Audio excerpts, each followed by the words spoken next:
Em Apocalipse, no capítulo 2, versículo 1 ao 7, vemos uma clara demonstração de conhecimento do Senhor a respeito das obras da igreja de Éfeso.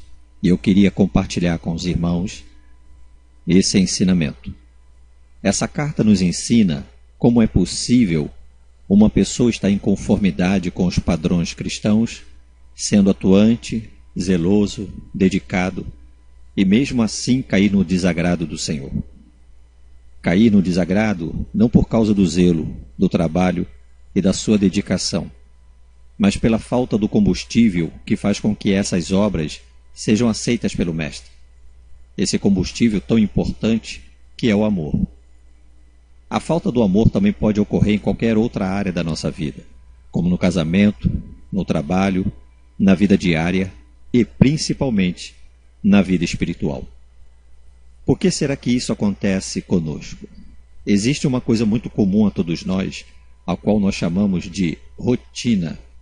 Mas o que é rotina? Em resumo, é o hábito de fazer algo sempre. Por exemplo, o mesmo caminho utilizado normalmente, uma caminhada habitual, tomar um café da manhã, hábitos rotineiros que muitos até fazem pelo prazer de fazer. Mas a rotina também pode se tornar um hábito de fazer as coisas de modo mecânico e cansativo, algo como uma obrigação imposta, aquilo que você tem que fazer por pura obrigação de fazer, sem lhe dar qualquer satisfação pessoal. O problema também pode acontecer até mesmo com aquelas coisas que antes nos davam prazer e que acabam se tornando um fardo na nossa vida. Devemos estar atentos a isso. Fardo cansativo e pesado é um sinal de alerta. Vejamos o que aconteceu à igreja de Éfeso. Podemos observar com mais detalhes no versículo 2 e 3 como Jesus se dirige à igreja. Conheço as tuas obras e o teu trabalho e a tua paciência, e que não podes sofrer os maus. E puseste à prova os que se dizem ser apóstolos e o não são, e tu os achaste mentirosos. E sofreste e tens paciência, e trabalhaste pelo meu nome, e não te cansaste. No grego, quer dizer que a igreja de Éfeso trabalhava até a exaustão. A igreja não media esforços para o serviço do Mestre. Havia muito esforço, disciplina, dedicação, zelo, exemplo e muito trabalho. Se a igreja de Éfeso foi repreendida pelo Senhor, mesmo fazendo o que deveria fazer, imagine aquelas que, apesar de todos os esforços que desprendem, não fazem para o Senhor. Na verdade, fazem para si mesmas. Sim, irmãos, há igrejas que trabalham muito, mas para elas mesmas, para seus propósitos, para fortalecer seus ministérios, para fortalecer as suas organizações. Eu quero dar um exemplo para os irmãos lá em Mateus, no capítulo 23, versículo 15.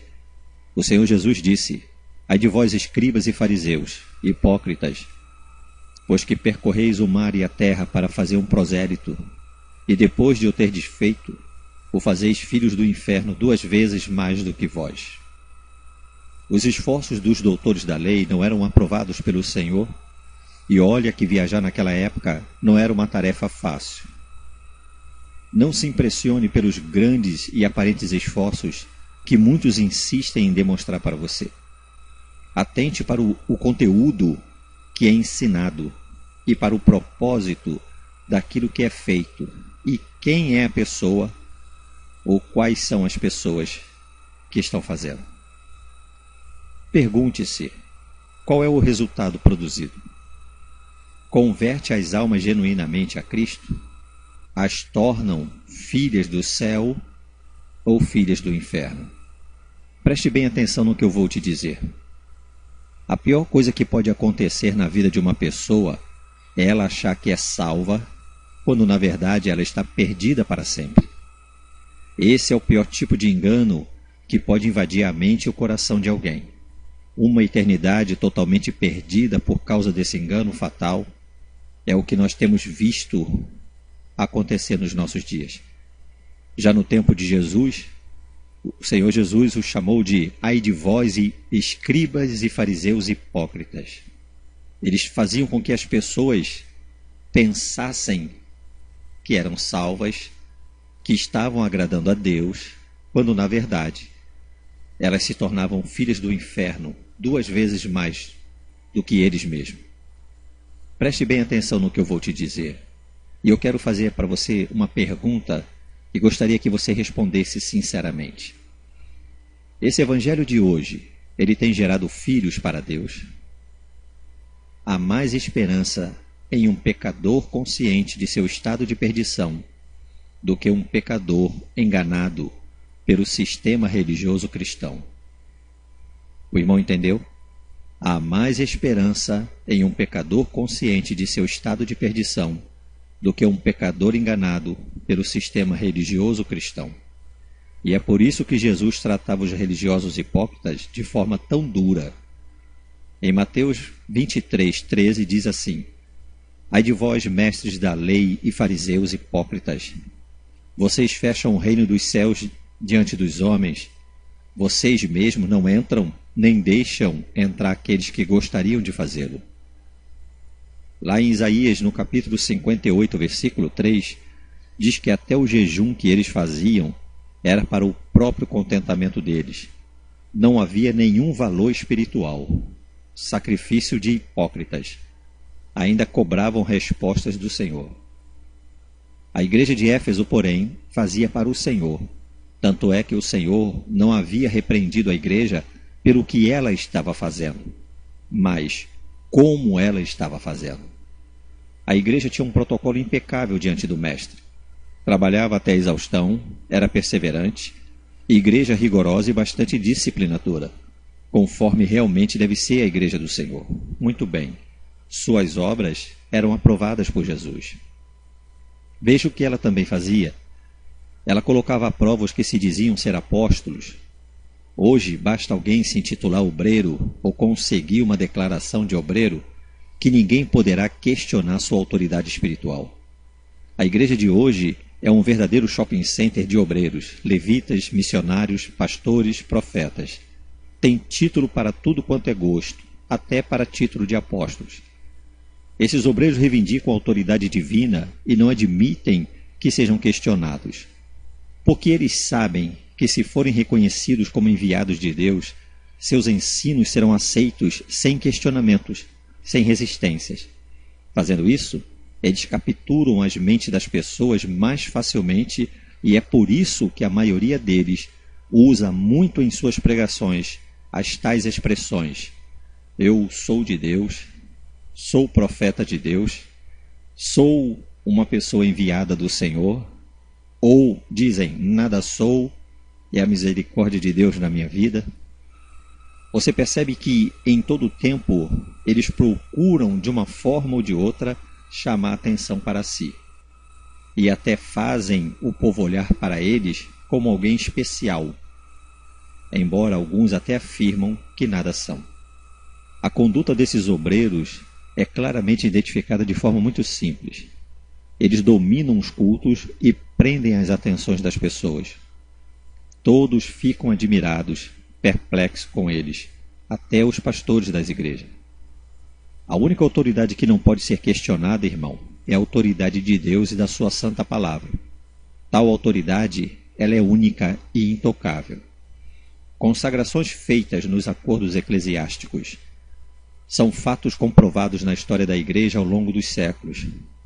Mas essas credenciais nunca deram e jamais darão autoridade e reconhecimento de Deus a quem quer que seja.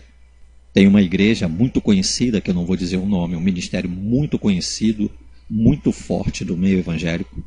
Um pastor de lá disse que para ser consagrado a pastor, na época, já fazem uns 2, 3 anos atrás, o candidato tinha que pagar uma taxa de R$900. E aí ele conseguiria essa carteirinha de pastor. Então, todas as vezes que a igreja queria levantar um determinado recurso, o pastor presidente fazia essa campanha de catar candidatos a obreiros E para presbítero, para obreiro, para pastor, cada um era uma taxa específica. E aí a igreja levantava o recurso que precisava. Consagrações feitas nos acordos eclesiásticos. Fique atento a isso, irmão. Toda igreja séria deveria identificar o obreiro não pela carteira ou pela igreja que ele é, mas pelos frutos genuínos de salvos que todo obreiro sério deveria produzir. Não se impressione com carteira e nem com nome de denominação alguma. Observe o que foi dito lá em Apocalipse, no capítulo 2, versículo 2. E puseste à prova os que se dizem ser apóstolos e o não são, e tu os achaste mentirosos. No grego, tem um sentido de pôr à prova seus sentimentos e propósitos, testar a fé de alguém, sua virtude e seu caráter.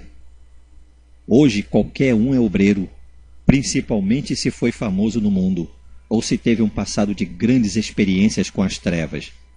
Assim que ele chega na igreja, logo é separado para as responsabilidades ministeriais. Não passa por um tempo de preparo, e nem de um tempo de provação, e nem pela aprovação da igreja. A esses obreiros, a igreja de Éfeso os achou mentirosos.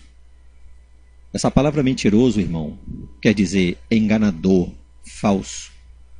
Tem um sentido de pessoa que fala falsidades deliberadas, que engana pela mentira. Por isso, questione biblicamente, faça como a igreja de Bereia. Não se submeta a homens travestidos de mensageiros do Senhor só porque eles portam uma credencial, mesmo que seja de um grande ministério. Não se curve a doutrinas extra-bíblicas, elas são nocivas e matam a alma. Já no Velho Testamento, irmão, havia uma multidão de falsos profetas que enganavam o povo com o aval até dos sacerdotes e dos reis. No Novo Testamento, o mesmo já estava acontecendo no meio das igrejas. Quero te dar um conselho. A vida, o ensino, a doutrina pregada, os frutos e o modo de vida do obreiro têm que estar em constante exame das Escrituras. Tem que passar pela aprovação das Escrituras. A vida desses obreiros tem que estar em pleno acordo com as normas das Escrituras e não as Escrituras sujeitas às falsas interpretações desses lobos.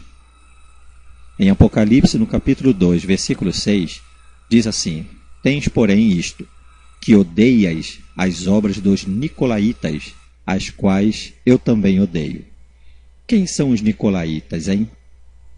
Nicolaítas também é encontrado no capítulo 2, versículo 15.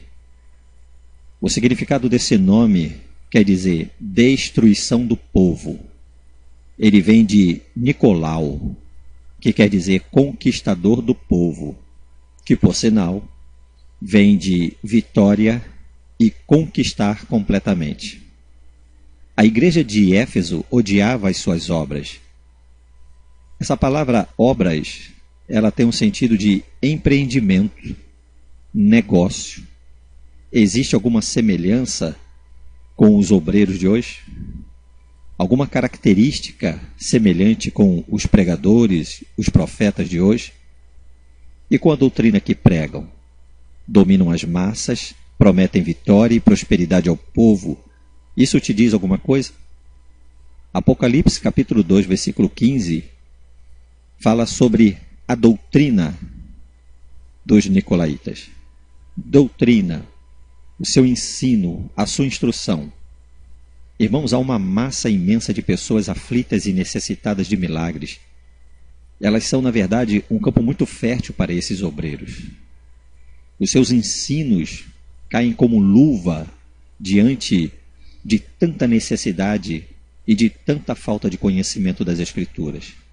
As pessoas estão em busca de resposta, e quando aparece alguém que quer dominar a massa e promete vitória e conquista e se auto-intitula enviado de Deus, essas pessoas, irmãos, elas realmente acreditam e confiam piamente em tudo aquilo que esse obreiro, que esse profeta, que esse pregador vai lhes orientar. Vejamos o que Paulo disse aos anciãos da igreja de Éfeso, em Atos capítulo 20, versículo 29 ao 33.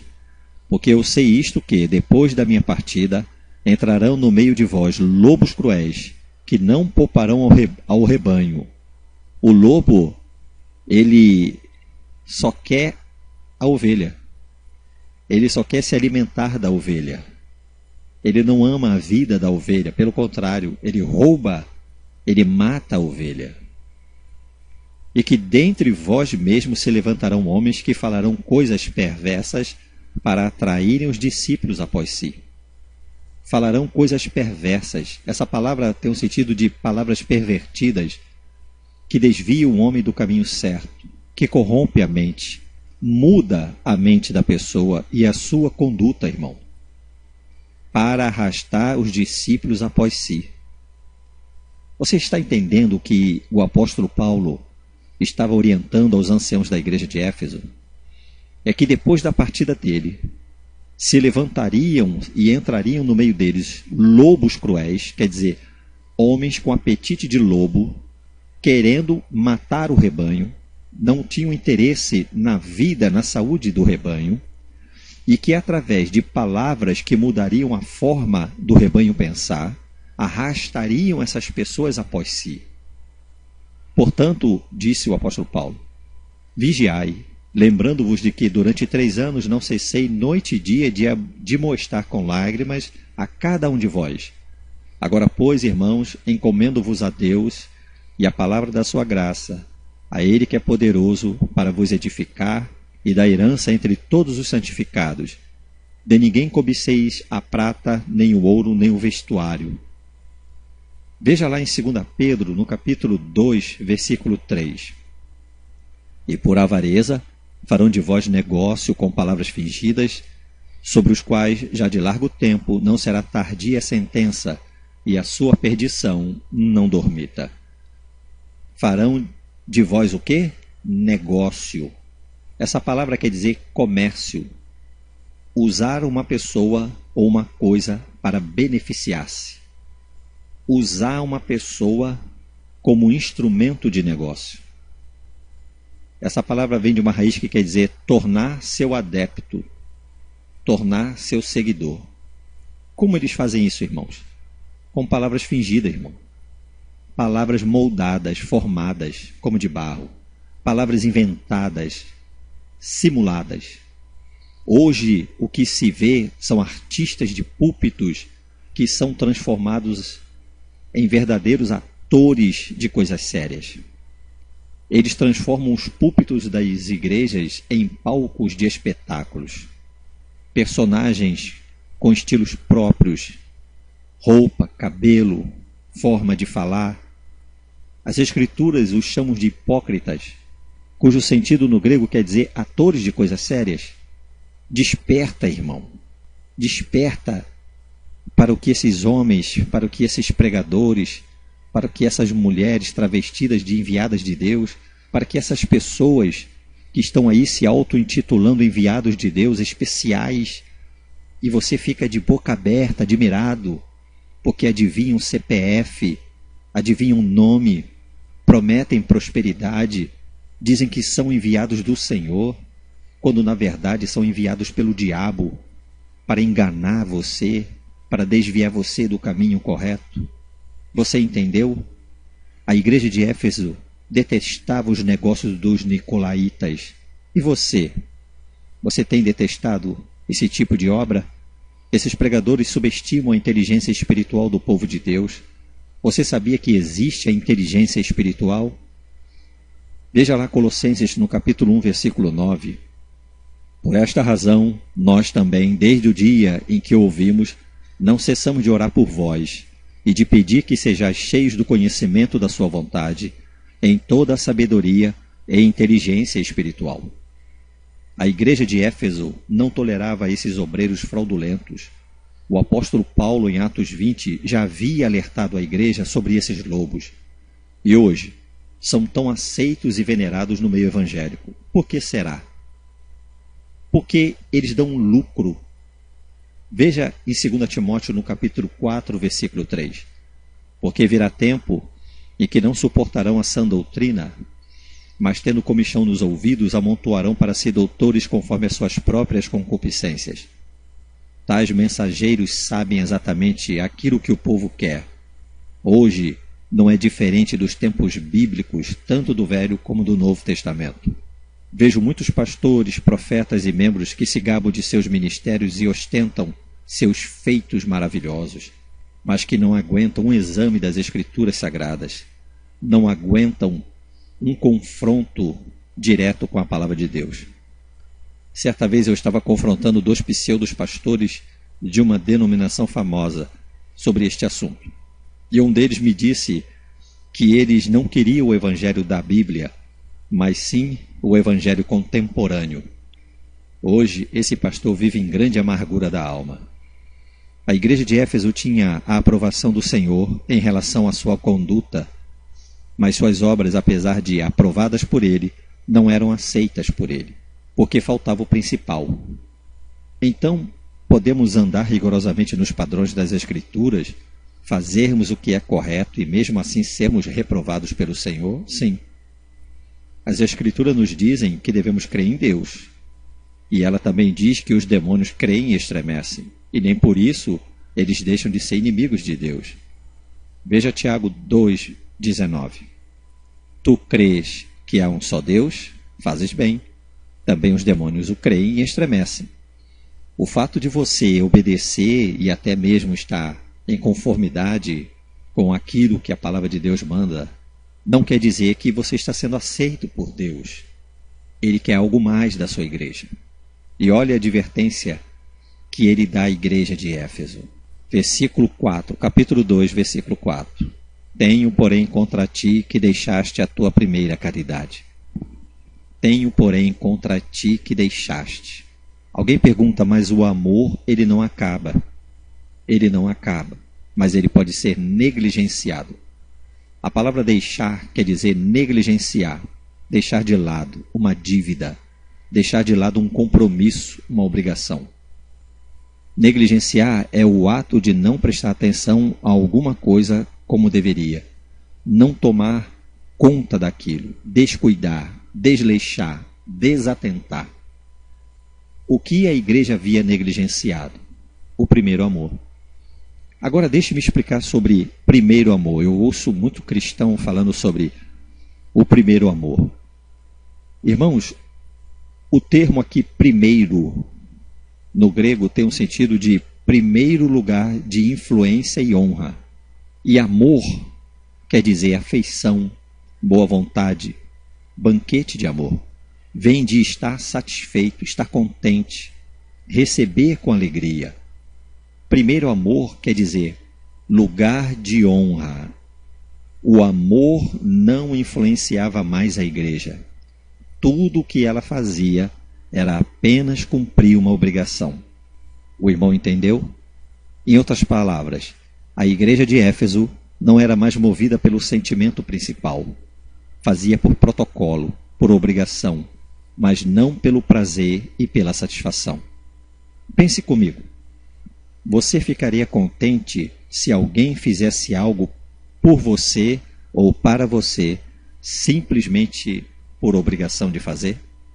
Como é que você se sentiria? Em 1 Coríntios, no capítulo 13, versículo 1 ao 3, diz assim: Ainda que eu falasse as línguas dos homens e dos anjos e não tivesse amor, seria como o metal que soa ou como o sino que tine. E ainda que tivesse o dom de profecia e conhecesse todos os mistérios e toda a ciência, e ainda que tivesse toda a fé, de maneira tal que transportasse os montes, e não tivesse amor, nada seria.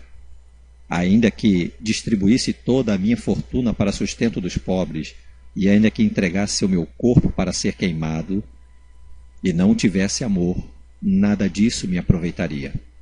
Em Efésios, no capítulo 4, versículo 13 ao 16, diz assim: Até que todos cheguemos à unidade da fé e ao conhecimento do Filho de Deus, a homem perfeito, à medida da estatura completa de Cristo, para que não sejamos mais meninos inconstantes, levados em roda por todo vento de doutrina, pelo engano dos homens que com astúcia enganam fraudulosamente.